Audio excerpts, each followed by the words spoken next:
Ho aminareo ane havana ny fahasoavana sy ny fiadanana avy amin'Andriamanitra ray sy Jesosy Kristy tompontsika.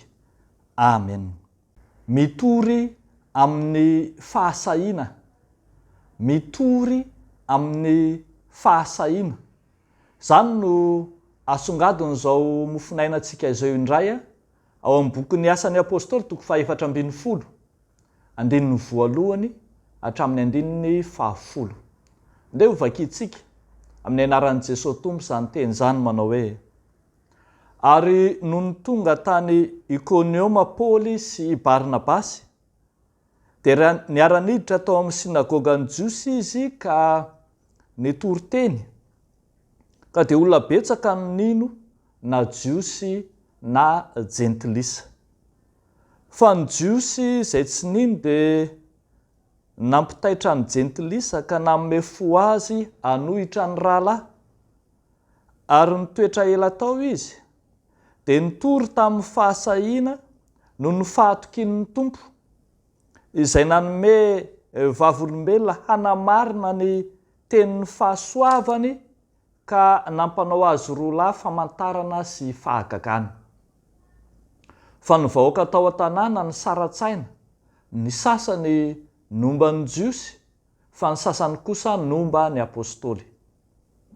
Ary raha ray tetika anisy ratsy sy hitorabato azy ny jentilisa sy ny Jiosy ary mba miloa olona, ka fantany zany dia nandositra nakany Listra sy Derbe, tanàna any Likaonia, mba amin'ny tany manodidina izy, dia nitory ny filazany tsara tany. Ary nisy lehilahy anankiray nipetraka tany Listra malemy tongotra hatrany an-kibon-dreniny, ka tsy afaka namindra. Izy raha naharehan'i Paoly nitory teny, ary Paoly no nibanjina azy mafy ka nahita fa nanam-pinoana ositranony io, dia niteny tamin'ny feo mahery hoe: mijoroa amin'ny tongotra aho. Dia niatsamotsamotra rahalehilahy ka nitsangatsangana. Ray Masino, manamasinanay amin'ny fahamarinana, ny teninao no fahamarinana. Amen. Mitory amin'ny fahasahiana. Ao amin'ny andininy 13 dia izao ny voalaza manao hoe: ary nitoetra ela teo izy dia nitory tamin'ny fahasahiana no ny fahatokin'ny tompo, izay nanome vavolombelona hanamarina ny tenin'ny fahasoavany ka nampanao azy roalahy famantarana sy fahagagana. Nitory tamin'ny fahasahiana no ny fahatokin'ny tompo.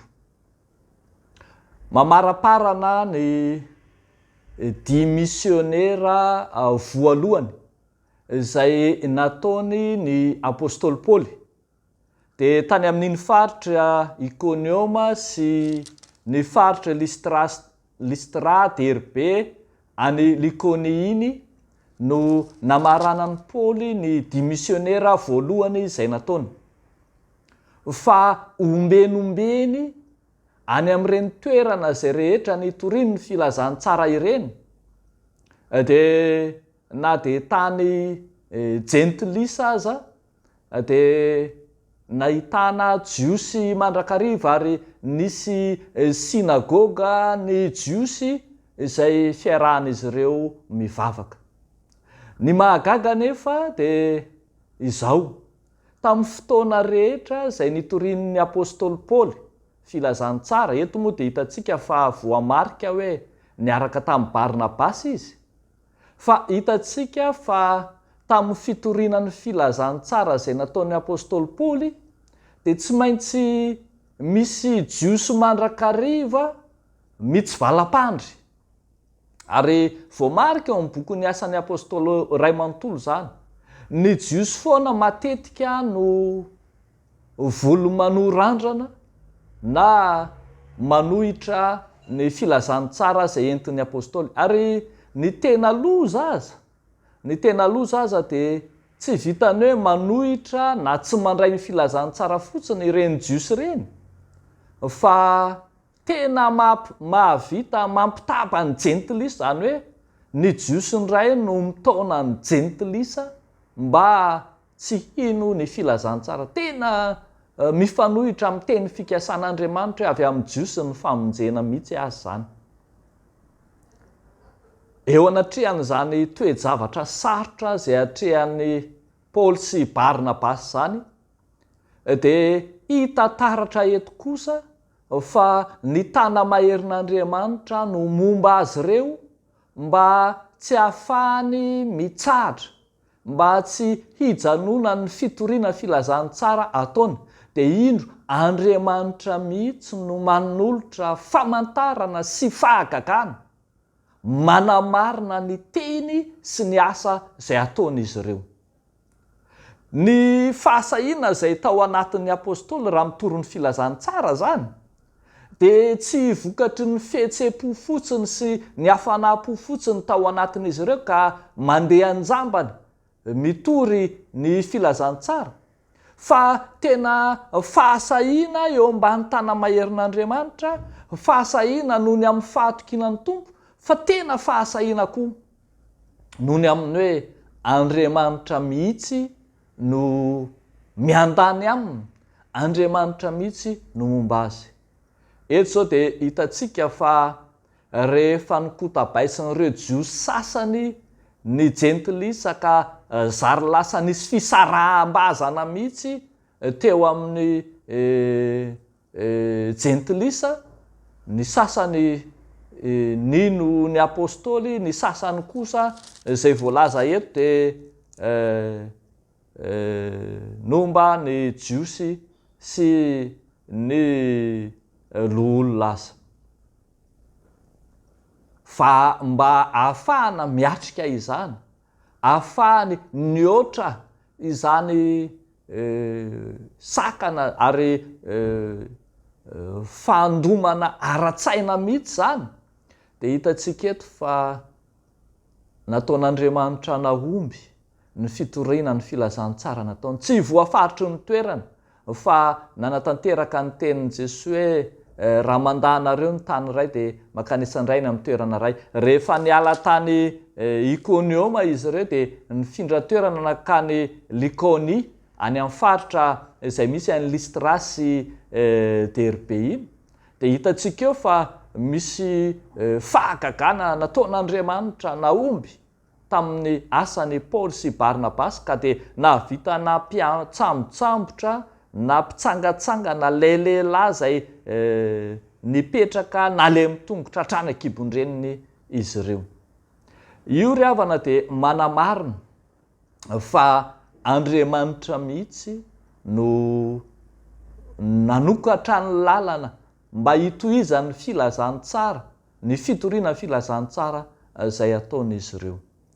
Ny fahasahiana tao anatin'ny apôstôly zany dia tsy hoe fahasahiana fotsiny andehanany, fa hitohizany ary hanohizany ny asa fitoriana filazantsara, ary ao anatin'ny fahasahiana sy ny fahatokin'ny Tompo no azahoany fitahiana sy fahombiazana ary ampahombiazan'ny Tompo azy mandrakariva.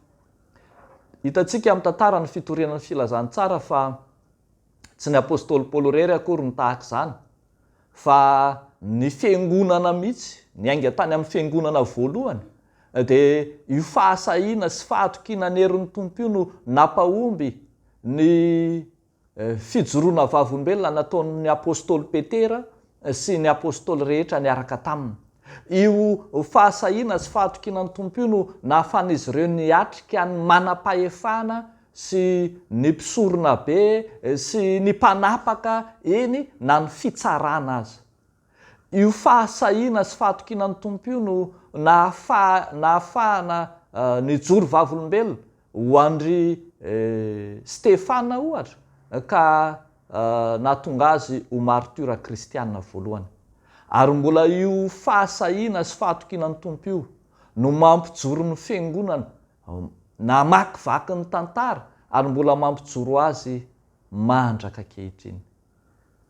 Ry havako malala ao amin'ny Tompo, mandona ny saitsika, ny saiko sy sainao amin'ny mampitory filazantsara antsika arak'izany, fa tsy ny tahotra, tsy ny akanosana, tsy ny fahalemena mihitsy no aombiazantsika amin'ny fitoriana ny filazantsara.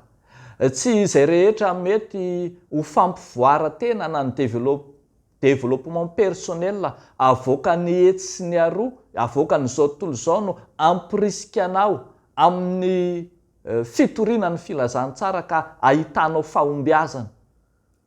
Fa ambony lavitra noho ireny, ny fatokianao ny tompo izay manome anao ny faharisiany, izay mandrisika anao anala ny tahotra, ioatra ny sakany, eny ahitanao fahombiazana.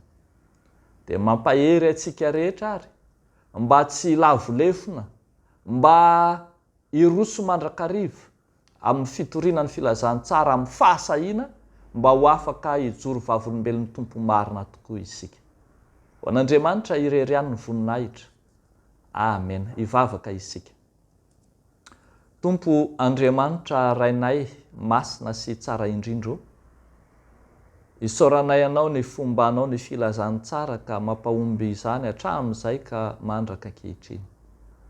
Misaotra Tompo ny amin'izay vavolombelon'ny teny sy ny asa tsara izay asehonao amin'ny fiainan'ny fiangonana, ary ankehitriny izay dia mitondra mbavaka manokana ireo rehetra ao anaty olana saribahana, ireo anaty aretina maro samihafa, indrindra ireo zanaky ny fiangonana, ireo kristianina izay miady amin'ny fahafatesana, ary mivavaka koa ary izay ho an'ireo kristianina izay andalo fahoriana ao anaty fizahanttoetra ka misedra ny sarotra.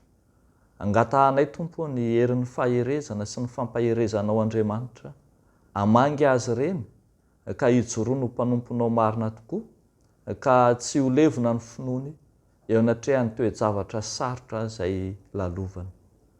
Dia mampahereza Tompo amin'ny alalan'ny fanahy masina. Amen.